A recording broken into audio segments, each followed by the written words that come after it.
자, 현재 백광산업 거래 정지된 상태에서 조회 공시 요구에 대한 답변이 떴는데요. 뭐 특이사항 없습니다. 결국 횡령 배임 관련한 내용들이 주를 이루고요. 기존의 이화전기 여러가지 이트론 이런 종목들 똑같은 패턴을 밟았습니다. 관련해서 이 백광산업 전체적으로 어때요? 이제 상장 적격성 실질심사 대상에 오를 것으로 보여집니다. 결국 공시만 안 떴지 거의 내부적으로는 그런 분위기죠. 거의 패턴이 똑같고요. 그와 관련해서 우리는 이제 상장 폐지에 대한 대응까지 생각을 좀 해봐야 된다라고 강조드립니다. 그렇다면 일단 상장 폐지가 되는 절차랑 그 다음에 차후에 어떤 식으로 우리 소액 주주들이 대응을 해야 되는지 이런 부분에 대해서 영상 진행할 거고요. 영상 끝까지 시청해 주셔야 제대로 우리의 힘을 뭉치고 어때요? 살아남을 수 있다라고 강조드립니다. 아시겠죠? 상장 폐지 절차가 지금 현행에서 개선된 사항으로 진행되고 있는데요. 일단 실질심사 사유가 발생했죠. 그리고요, 대상이 이미 결정된 상태입니다. 지금 다 여기까지는 어쩔 수 없는 현 사태의 팩트예요. 현실이고요. 이 이후에 지금 해당 기업에 요청해야 될 거는 이의 신청입니다. 이의 신청을 통해서 개선 기간을 최소한 보유해 달라고 요청이 들어가야 되고요. 이 이의 신청을 안 한다면은 바로 심사위와 시정위가 계속적으로 진행이 되죠. 여기까지 가는 부분을 막기 위해서 우리는 힘을 모아야 됩니다. 일단은 이의 신청이 들어가는지 여부를 확인하고 계속적으로 미뤄지고 있거나 공시가 뜨지 않는다면 우리는 계속적으로 기업에 이 부분을 압박을 해야 돼요. 최소한 이 기업 경영진들이 나서서 좀 움직일 수 있도록 이의 신청이라도 해야 차후에 시간을 벌 수 있고 이후에 심사 기간에 대한 어때요? 절차가 진행되면서 충분히 소명될 수 있는 소지가 많다라고 보시면 될 것 같아요. 일단은 이의 신청이 매우 중요하다.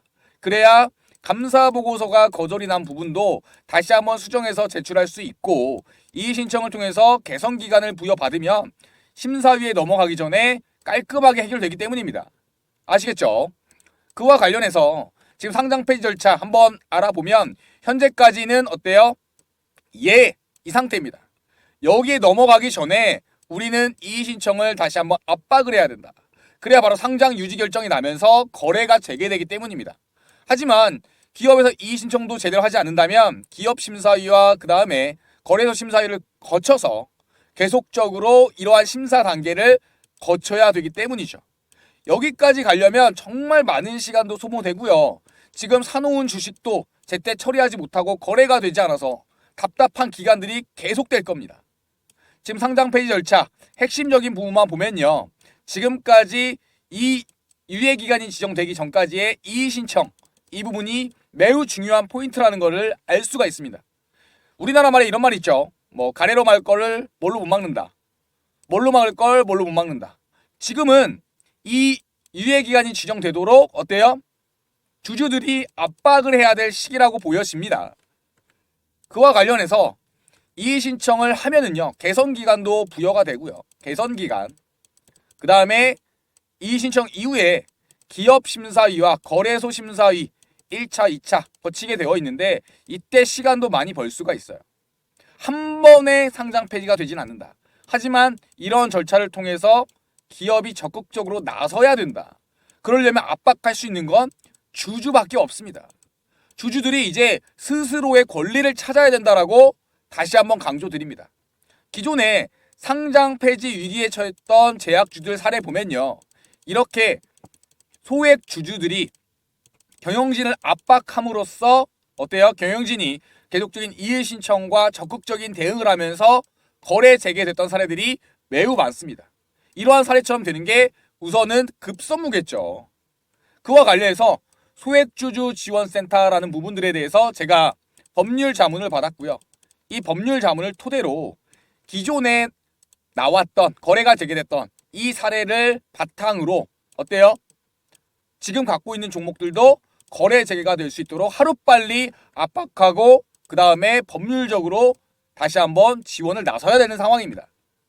그와 관련해서 저는 기존에 소액주주 연대가 상장 폐지를 막았던 사례들이 굉장히 많았던 것에 집중하고 있고요. 우리는 모인다면, 소액 주주들끼리 모인다면은 이 상황을 타개할 수 있다. 다시 한번 강조드리고 할 수 있다라고 저는 생각을 하고 있습니다. 자, 이제는요, 여러분, 우리의 권리를 위해서 뭉쳐야 됩니다. 어떤 내용이냐면요, 상법에 이런 내용이 있어요. 주주의 대표 소송이라는 게 있고요. 주주의 권리를 보호하기 위한 권리입니다. 일단 첫 번째, 어떠한 기업이 제대로 경영을 안 하고 배임하는 행위, 이런 경영진의 책임과, 두 번째, 제대로 이런 감사보고서 제출 거절을 하고 그 다음에 제대로 소명 안 해서 주주들의 이익을 떨어뜨리는 행위, 이런 행위를 근절하기 위해서 상법에 이런 제도가 있습니다. 주주의 대표소송이라는 제도를 우리는 활용을 해야 됩니다. 대표소송 어떻게 할 수 있느냐? 발행 주식수예요. 100분의 1 이상에 해당하는 주식이 모여야 돼요. 이걸 갖고 있는 주주들이 다 모여가지고 어때요? 소송을 제기를 해야 됩니다. 이게 무슨 말이냐? 이 사람은 한 주 있고 이 사람 두 주 있고 여러 가지가 있잖아요. 이렇게 각각 이런 소액 주주들이 모여서 발행 주식수의 100분의 1 이상만 모이면 돼요. 그러니까 단 한 주라도 있다면 소액 주주 운동에 참여하실 수가 있는 겁니다. 그래서 이런 소액 주주들이 다 모여서 발행 주식수의 100분의 1 이상만 넘어선다면 합심해서 소액 주주 연합으로 소송을 제기하는 거예요. 이건 우리의 권리예요, 권리. 권리란 뭐냐? 해야 된다. 그냥 손 놓고 있다가는 어때요? 당합니다. 적극적으로 행동하셔야 돼요. 손 놓고 있다 당합니다. 그와 관련해서 행사 요건을 보니까 일단 대표 소송을 제기하기 위해서는 첫 번째, 이사의 책임이 전제돼야 된다. 일단요, 감사보고서에 거절이 나온 다음에 제대로 이의 제기도 안 하고 그 다음에 현재 회사의 부채 악화 관련해서 사죄 출연이나 그 다음에 자회사 정리 등 이런 적극적인 조치를 안 하는 게 전부 포함됩니다. 모두 이런 부분들이 배임에 해당된다. 걸면 걸리는 거죠. 두 번째 뭐예요? 아까 이야기 드렸듯이 발행 주식수의 100분의 1 이상이 주주들끼리 모이면 다 합쳐서 주주들끼리 막 모여가지고 다 합쳐가지고 발행 주식수의 100분의 1 이상이 되면 바로 소제기를 통해서 압박할 수 있는 거예요. 결국 첫 번째 요건이 충족되고 그 다음에 두 번째, 이제 이게 필요합니다. 모여야 돼요. 모여서 뭘 하냐? 당신 몇 주 있어요? 저 3주 있습니다. 당신 몇 주 있어요? 저 7주 있습니다. 자, 100명 카운팅해요. 네, 뭐 200명을 카운팅하든지 그 다음에 발행 주식수의 100분의 1 이상이 되는지 확인하고 어때요? 이걸 넘어섰다. 그러면 주주 명부를 그때 작성을 하고 이거를 첨부해가지고 소송을 제기하는 겁니다. 민사든 형사든 다 걸려요. 민사든 형사든 다 걸려요. 민사에 뭐가 있냐? 아까 상법, 대표 주주의 소송 모이는 거죠.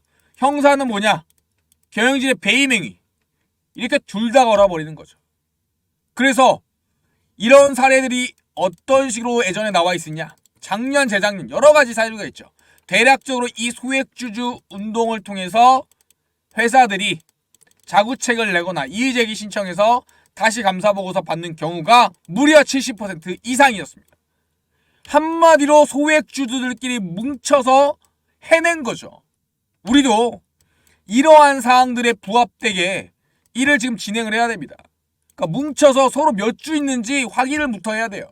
그와 관련해서 지금 소장을 작성한다 하더라도 이 소장에 이 사건명 주소 이런 거 쓰는 거 쉽습니다. 이건 제가 총대 메고 대표자로 해가지고 소액주주 운동에 연합회 가칭 만들고 소장 제출하는 건 일도 아니에요. 이거 원고 대리인이요?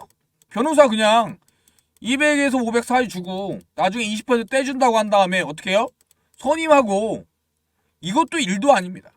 문제는 이 대표주주 모임인데 이 대표주주 모임에서 발행 주식수의 100분의 1 이상이 돼야 되기 때문에 각각 몇 주가 있는지 서로 물어보고 공유를 해야 됩니다. 그래서 100분의 1 이상이 넘었다 라고 하면 주주명부 작성하고 드디어 소장을 작성할 수가 있는 거예요. 일단 모여서 서로 얘기부터 해야 됩니다. 아시겠죠? 이 주주명부 당장 작성 못해요. 왜냐? 이 주식수를 파악을 해야 되죠. 이걸 파악해야 됩니다. 뭐 김개똥이, 백주, 김말똥이 다 정리를 해요. 100분의 1 이상이 넘었네 발행 주수에. 그러면 그때 요걸 작성을 할 수가 있는 거예요. 지금 요거 작성도 못해요. 왜냐?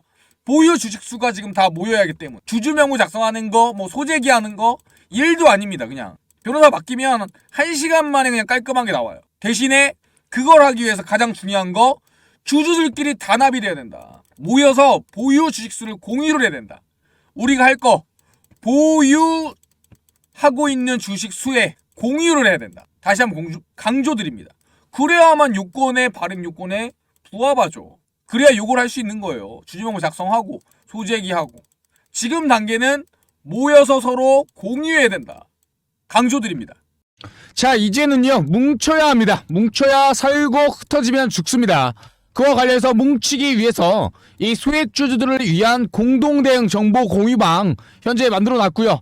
모두 참여하셔서 이 안에서 현재 얼마를 보유하고 있고 보유주수가 얼마나 되고 그 다음에 현재 갖고 있는 매수 단가를 서로 공유함으로써 어때요? 이 100분의 1 전체 발행 주수의 100분의 1이 해당하는 바로 주수가 된다면 이제 소송으로 가야 됩니다. 소송을 통해서 우리의 권리를 찾아야 된다 라고 강조드리고요. 그와 관련해서 소액주주 공동대응 정보 공유방 참여 방법, 입장 방법 이야기 드리겠습니다. 구독 누르시고요. 영상 좋아요 누르시고 그 다음에 해당 번호 010-7623-3169번 이 번호로 참여라고 딱 두 글자 보내주시면 주주방에 초대해드리고 있습니다. 이 안에 입장하시면 손실 최소화 대응 전략 자료집 공유 드리고요. 다음에 추가적으로 계속적으로 소송이 진행되는 부분에 대해서 실시간 정보를 받아보실 수가 있습니다. 결국 우리가 뭉쳐야 산다. 흩어지면 죽는다. 다시 한번 강조드리고 소액 주주시라면 현재 갖고 있다면 공동으로 대응할 수 있는 정보 공유방 바로 입장하시기 바랍니다. 망설이실 필요가 없습니다. 참여 두 글자 이것만 보내주시면 됩니다. 그래서요, 만약에 참여를 안 하신다 하더라도 차후에 소송 때 증거자료 및 근거자료로 활용할 수 있게 바로 응원 문자 이것도 괜찮습니다. 내가 저 방에 톡방까지는 부담스럽다 하시는 분들은 최소한 응원이라고 문자 보내주시면 차후에 문자 내역들을 다 캡처하고 출력해서 소송 자료 때 근거 자료로 같이 첨부가 가능합니다. 이거는 법률적인 검토를 받은 사항이고요. 이 부분들로 어때요? 탄원서와 같은 효과를 낼 수가 있다. 그래서 톡방에 입장하지 않더라도 어때요? 응원 부탁드립니다. 응원 문자 이것 또한 소액 주주들의 힘이고요. 참여하실 분들은 참여, 그 다음에 참여하지 않지만 추가적으로 어때요? 힘을 보태주실 분들은 응원 이렇게 해당 번호로 문자 보내주시면 큰 힘이 되고요. 차후에 대응하실 때 우리끼리 힘을 뭉쳐서 민사든 그 다음 형사든 계속적으로 압박할 수가 있는 겁니다. 결국 소액주주들의 힘을 보여줄 때가 됐다. 그리고 우리는 뭉쳐야 된다. 다시 한번 강조드리고요. 영상 마치도록 하겠습니다. 영상 끝까지 시청해주셔서 감사합니다.